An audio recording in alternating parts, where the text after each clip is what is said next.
Subscribe करें हमारे channel Kushmanda IAS HCS academy को और दबाएं नोटिफिकेशन बेल को ताकि आपको हमारी सभी अपडेट मिलती रहे। Hello students, welcome to Kushmanda academy. और आज मैं आपसे बात करूंगा हरियाणा एसएससी नायब तहसीलदार वाले एग्ज़ाम के लिए। और प्रैक्टिस सेट है, आप मेरे साथ साथ प्रैक्टिस कर सकते हो। कुछ इंपॉर्टेंट क्वेश्चंस हैं, तो चलिए शुरू करते हैं। और जो पहला क्वेश्चन है आपका, which of the following is known as rain forest of ocean. ठीक है, निम्नलिखित में से किसे महासागरों के वर्षा वन के रूप में जाना जाता है। तो चार ऑप्शन है आपके, mangrove, coral reef, sea grass, oysters. तो मैंग्रोव प्रवाल भित्तियां, और सागरीय घास, और सीप। बताइए क्या जवाब हो सकता है, जिसको रेन फॉरेस्ट ऑफ ओशन कहते हैं। बहुत इंपॉर्टेंट है, एक्सपेक्टेड है, इंपॉर्टेंट है। तो प्रैक्टिस सेट है, बताइए क्या जवाब होगा। हाँ बिल्कुल, इसका जवाब आपका बी है, परवाल भित्तियां। ठीक है, परवाल भित्तियां, कोरल रीफ इसका आंसर है। और परवाल भित्तियों को महासागर के वर्षावन कहा जाता है। परवाल भित्तियों के में लगभग 10 लाख प्रजातियां निवास करती हैं, जो वर्षावनों की तुलना में अत्यधिक विविधतापूर्ण है। ठीक है, 10 लाख, एक के आगे 6 जीरो, 10 लाख जो है प्रजातियां जो है परवाल भित्तियों में निवास करती हैं। बहुत इंपॉर्टेंट है, एक्सपेक्टेड है। चलिए अगला क्वेश्चन देखते हैं। और पारिस्थितिकी के संदर्भ में निम्नलिखित में से कौन सा सही ढंग से एलेन के रूल का वर्णन करता है। Allen's rule with reference to ecology, which of among the following correctly describe the Allen's rule. तो चार ऑप्शन है, एक बार पढ़ो और उसके बाद कोशिश कीजिए क्या जवाब हो सकता है। तो एक बार मैं भी पढ़ देता हूँ। यह बताता है कि पौधे का विकास और उत्पादकता हमेशा महत्वपूर्ण पोषक तत्वों की उपलब्धता द्वारा सीमित होती है। यह बताता है कि दो प्रजातियों का पूर्णतः परस्पर व्यापन ओवरलैपिंग करने वाला निषेध है जो सह अस्तित्व में नहीं रह सकता। यह बताता है कि ऊष्मा की हानि कम करने के लिए ठंडी जलवायु के स्तनधारियों के साधारणतः छोटे कान और अंग होते हैं। देखो, जिसने एलेन्स का रूल पढ़ा है वही सवाल को कर सकता है। तो it states that mammals from colder climate generally have shorter ears and limb to minimize the heat loss. तो इसका आपका सी जवाब है, यानी कि ये आपका तीसरा ऑप्शन है इसका जवाब। चलिए अगला क्वेश्चन देखते हैं। Aichi targets are associated with which of the following. ये सवाल आप बता सकते हो, आसान है और इजी है। तो बताइए क्या जवाब होगा। मेरे साथ साथ आप ज़रूर कोशिश करो, चाहे आंसर आपके गलत ही आए, पूरा मौका है आपको सवाल पढ़कर करने का। तो जो आपके आईची लक्ष्य, हिंदी में बोलते हैं इसको आईची लक्ष्य, तो क्या ऑप्शन है। Convention of on biological diversity, Washington convention, Ramsar convention, bone convention. तो जो आपके आईची लक्ष्य हैं ये बायोडाइवर्सिटी के ऊपर है, जैव विविधता के ऊपर, यानी कि इसका जवाब आपका ए आएगा। तो जो आपका जैव विविधता पर अभी समय द्वारा इसको नगोया सम्मेलन में अपनाया गया था। जो आपका नगोया समिट हुआ था वहाँ पर इसको अपनाया गया था। तो नगोया कन्वेंशन जो है वो भी आपका बायोडाइवर्सिटी के ऊपर ही है। ये सवाल अलग से भी पूछ सकते हैं आपके कि नगोया कन्वेंशन किस पर है, क्यों हुआ था। ऐसे कई बार पूछ लिया जाता है ना, आपका क्योटो प्रोटोकॉल के बारे में आपको याद आ गया होगा। अलग अलग कन्वेंशंस होते हैं, ठीक है। तो इस तरीके से सवाल पूछ लिया जाता है। जैसे ओजोन के भी हैं कई सारे, ठीक है। मॉन्ट्रियल, पीछे यूपीएससी में भी था मॉन्ट्रियल प्रोटोकॉल। तो ऐसे ही क्या है, ये आपका आईसी टारगेट्स है। विच of the among following is main assumption of limits of growth theory. निम्नलिखित में से कौन सा वृद्धि की सीमा सिद्धांत की मुख्य अवधारणा है। तो इम्पोर्टेंट क्वेश्चन है ये भी और बहुत अच्छा है। तो चलिए देखते हैं इसके ऑप्शंस के क्या जवाब हो सकता है। तो वृद्धि का सीमा सिद्धांत सीमित संसाधन आपूर्तियों द्वारा चार घातांकीय आर्थिक एवं जनसंख्या वृद्धि के कंप्यूटर अनुकरण के संबंध में 1972 की पुस्तक है। यह वित्त पोषण वॉक्सवैगन द्वारा किया गया और इसे रोम ऑफ क्लब द्वारा प्रमाणित किया गया। तो यह सुझाव देती है कि पर्यावरण अपनी वहन क्षमता से परे बढ़ते संसाधन उपयोग का समर्थन नहीं करता है। तो अगर हम देखें, environment can not support rising resource utilization beyond the carrying capacity. तो पर्यावरण अपनी वहन क्षमता से परे बढ़ते संसाधन उपयोग का समर्थन नहीं करता है। यानी कि इसका जवाब आपका ए आएगा, ए ऑप्शन है। चलिए अगला क्वेश्चन देखते हैं। द टर्म एसिड शॉक, बहुत अच्छा, बहुत इंपॉर्टेंट क्वेश्चन है। Acid shock is related to which of the following, अम्ल घात शब्द निम्नलिखित में से किससे संबंधित है? तो अम्ल घात के ऊपर सवाल पूछा गया है। नेक्स्ट क्वेश्चन है, तो इसके जवाब आप भी देने की कोशिश करो, नहीं तो मैं फिर इसको एक्सप्लेन करता हूँ। तो इसके अंदर जो ऑप्शन दे रखे हैं, बसंत ऋतु में हिम पिघलने के कारण झीलों और नदियों में सल्फ्यूरिक अम्ल का सम्मिश्रण, महासागरों में पादप पर्वत पर अम्ल वर्षा का अचानक प्रभाव, वर्षा जल से शुष्क अम्ल निक्षेपों के बह जाने पर मृदा में अचानक सल्फ्यूरिक अम्ल का सम्मिश्रण, और अम्ल वर्षा के कारण स्मारकों की संरचना रंग में परिवर्तन। तो एसिड शॉक, ठीक है, तो आपका ये जुड़ा हुआ है एसिड रेन से। तो इसमें चार ऑप्शन है। तो infusion of sulphuric acid into lakes and rivers in spring due to melting of snow. तो जो आपका एसिड शॉक है वो आपका बसंत ऋतु में हिम के पिघलने के कारण झीलों और नदियों में सल्फ्यूरिक एसिड का मिलना, इसको हम एसिड शॉक कहते हैं। ठीक है, एसिड शॉक कहा जाता है। तो इसका जवाब है आपका ए। इम्पोर्टेंट है, नया सवाल है, आपके एग्जाम में आ सकता है, क्योंकि आपने एसिड रेन तो पहले भी किया होगा। ठीक है, नहीं, एसिड आपने किया था सल्फर डाइऑक्साइड और इसको लेकर। तो अब ये एसिड शॉक क्या होता है, चलिए अगला देखते हैं। Who among the following heads of the national board of wild life in India. तो इम्पोर्टेंट क्वेश्चन है और एक्सपेक्टेड है। तो national board of wild life India, राष्ट्रीय वन्य जीव बोर्ड की अध्यक्षता कौन करता है? प्रेसिडेंट करता है, प्राइम मिनिस्टर करता है, या minister for environment, forest and climate change, और कैबिनेट सेक्रेटरी? इसका जवाब तो आप मुझे ज़रूर दो, बहुत ही डायरेक्ट क्वेश्चन है, इंपॉर्टेंट है, और आपने पढ़ा होगा, ऐसा नहीं हो सकता कि आपने ना पढ़ा हो। ठीक है, तो बताओ कौन होता है आपका national board of wild life India? इसका जवाब तो आप ज़रूर दो, चाहे गलत दो, मैं वेट कर रहा हूँ। हाँ जी, तभी मैं बताऊँगा, उसके बाद में फिर आपको एक्सप्लेन करूँगा। हाँ जी, बिल्कुल इसका जवाब प्राइम मिनिस्टर है, बी जवाब है इसका, बी आंसर आएगा, प्राइम मिनिस्टर है। और जो ये आपका राष्ट्रीय वन्य जीव संरक्षण अधिनियम 1972 के अंतर्गत ये बोर्ड बनाया गया था, और प्रेसिड जो है ना आपका प्राइम मिनिस्टर है, इसके अध्यक्ष होते हैं। चलिए इसके बाद आगे बढ़ते हैं, फैक्चुअल है। तो नेक्स्ट क्वेश्चन है, विच of the following statement correctly explains the phenomena of antibiosis? Antibiosis को सही प्रकार से कौन व्याख्या करता है? तो चार ऑप्शन है आपके पास। देखिए आपको वक्त दिया जाता है इसको सही करने का। तो एंटीबायोसिस क्या होता है? अगर आपने एंटीबायोसिस पढ़ा है तो आप कर पाओगे, तो पूरा वक्त आप दीजिए, फिर मैं बताता हूँ कि ये होता क्या है। तो एंटीबायोसिस, आप टाइम लो, इतने में थोड़ा एक्सप्लेन कर देता हूँ। एंटीबायोसिस एक जीव से होने वाले स्राव का उत्पादन है जो दूसरे जीवों के लिए हानिकारक होता है। इस प्रकार के संबंध में कोई भी प्रजाति लाभान्वित नहीं होती है। उदाहरण के लिए तालाबों में उगने वाले नीले, हरे शैवाल की कुछ प्रजातियां ऐसे विषाक्त पदार्थों का उत्पादन करती हैं जो मछलियों के साथ ही उस जल को पीने वाली मवेशियों को मार देता है। वह संबंध जिसमें एक प्रजाति दूसरी प्रजाति को मारकर खा जाती है उसे प्रीडेटरी संबंध कहा जाता है। एक जीव जो दूसरे जीव के साथ संबंध से लाभान्वित होता है को शोषण के रूप में जाना जाता है। एक ही प्रजाति के जीवों के बीच प्रतियोगिता को अंतर प्रतियोगिता, इंटर स्पेसिफिक कंपटीशन के रूप में जाना जाता है। तो एंटीबायोसिस का जो जवाब इसका होना चाहिए, आपने देख भी लिया होगा, सी जवाब है। It is the production of secretion by an organism which is harmful to other organism. यह जीव द्वारा कुछ रासायनिक पदार्थों के स्राव से दूसरे जीवों को हानि पहुंचाता है।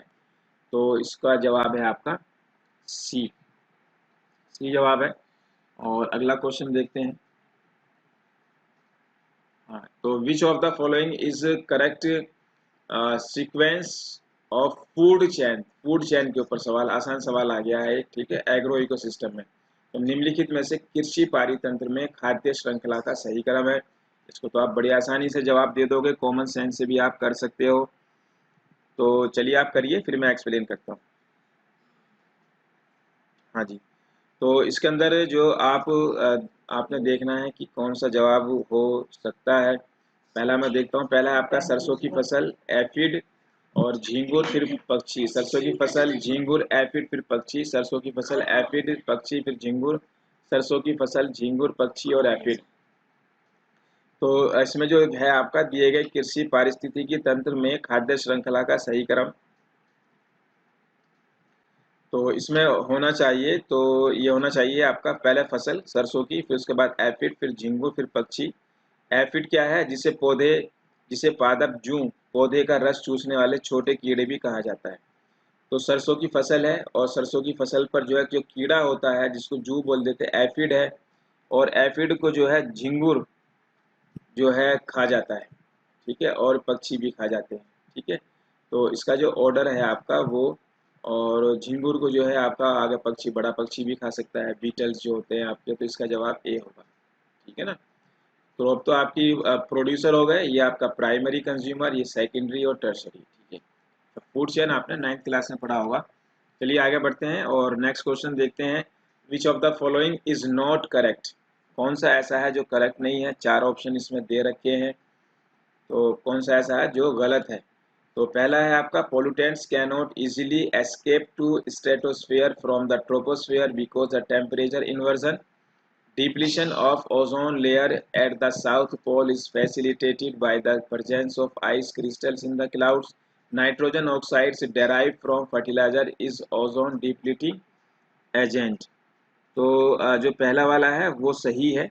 ओजोन परत सूर्य से आने वाली पराबैंगनी किरणों को अवशोषित कर लेता है, जिससे स्ट्रेटोस्फेयर गर्म होकर तापमान व्युत्क्रम टेम्परेचर इन्वर्जन की स्थिति उत्पन्न करता है। तापमान व्युत्क्रम के कारण प्रदूषकों को क्षोभ मंडल से समताप मंडल आने में कठिनाई होती है।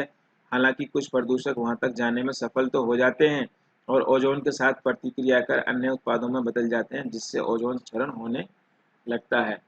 तो पहला वाला ये ठीक है, ठीक है, पहला वाला ठीक है, जो है आपका समताप मंडल में जाने में जो है थोड़ी सी दिक्कत होती है। दूसरा है आपका ये बी बी है आपका बर्फ की क्रिस्टलों की उत्पत्ति दक्षिण ध्रुव पर ओजोन के अवक्षय को सहज कर देती है, ये भी ठीक है आपका। तो आपने कई बार देखा हो ना अंटार्कटिका के ऊपर, और उर्वरकों से उत्पन्न, ये भी ठीक है, यानी कि इसका जवाब आएगा आपका डी। डी जवाब है इसका, डी जवाब होगा, तो ये सही नहीं है।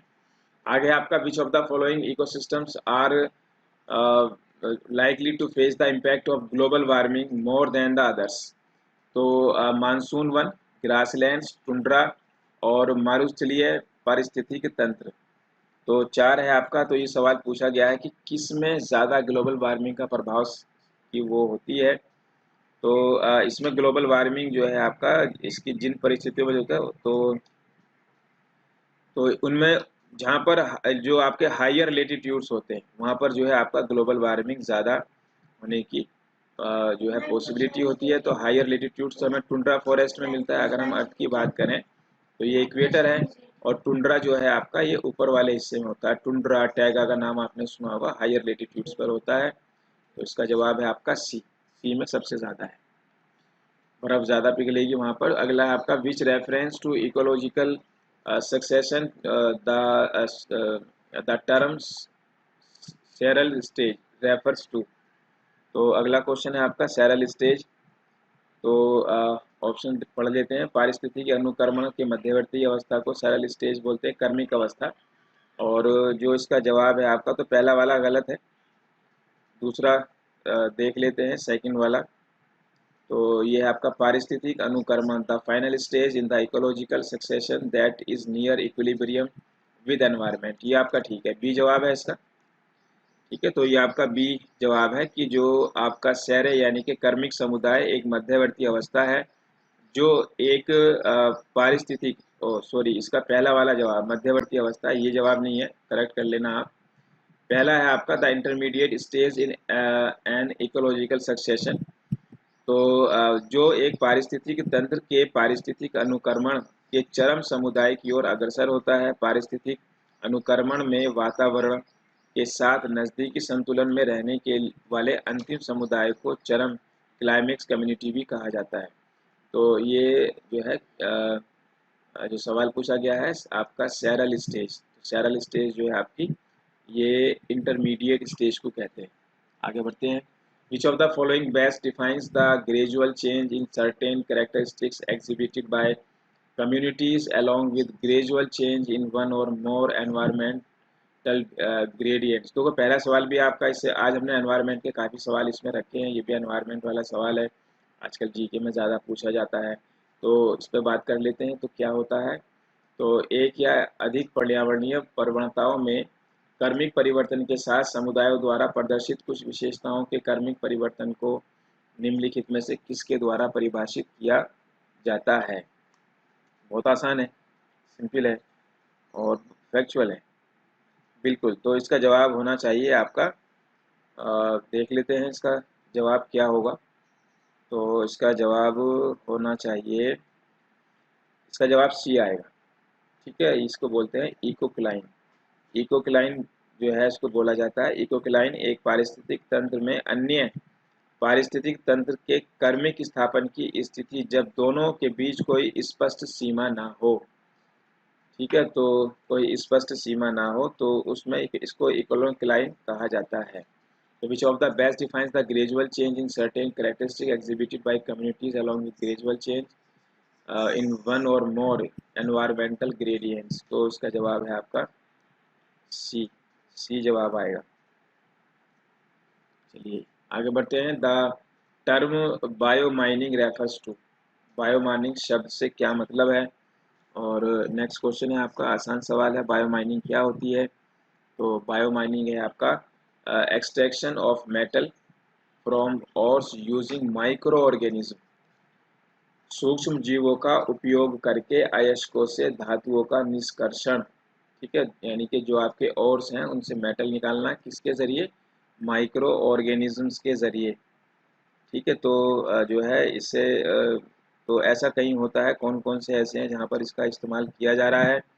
तो इसमें जो है आपका निकिल और लेड और जिंक, निकिल लेड और जिंक की माइनिंग के लिए बायो माइनिंग का प्रयोग होता है। बहुत इंपॉर्टेंट क्वेश्चन है। चलिए आगे बढ़ते हैं। Which of the following is the function of an electrostatic precipitator. तो ये है आपका निम्नलिखित में से स्थिर विद्युत अवक्षेपक का कार्य है। तो ये सवाल है, एक बार देखिए ऑप्शन फिर एक्सप्लेन करते हैं। तो आपका इलेक्ट्रोस्टैटिक प्रेसिपिटेटर एक ऐसा उपकरण है जो गैस एग्जॉस्ट में कई रसायनों को निकालकर प्रदूषण नियंत्रण में मदद करता है। तो इसका जो जवाब है आपका बी है। It helps in pollution control by removing chemicals from exhaust gases. बहुत इंपॉर्टेंट है। और नया सवाल है, आगे बढ़ते हैं। अपने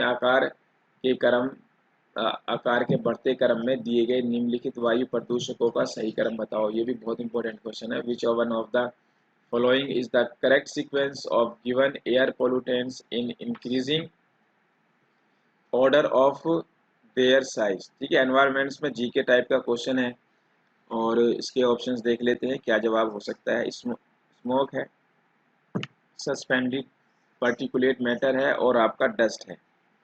ठीक है, तो इसके अंदर जो है जवाब होना चाहिए, इसका ए ही जवाब है।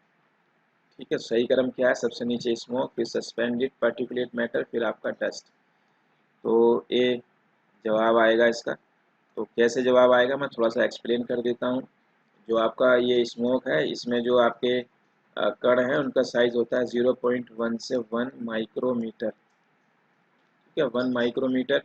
और उसके अलावा स्मोक के अलावा जो आपका सस्पेंडेड पार्टिकुलर मैटर है, इसका जो साइज है आपका ये 1 से लेकर 100 होता है। ठीक है, ये 0.1 से 1 या 1 से 100।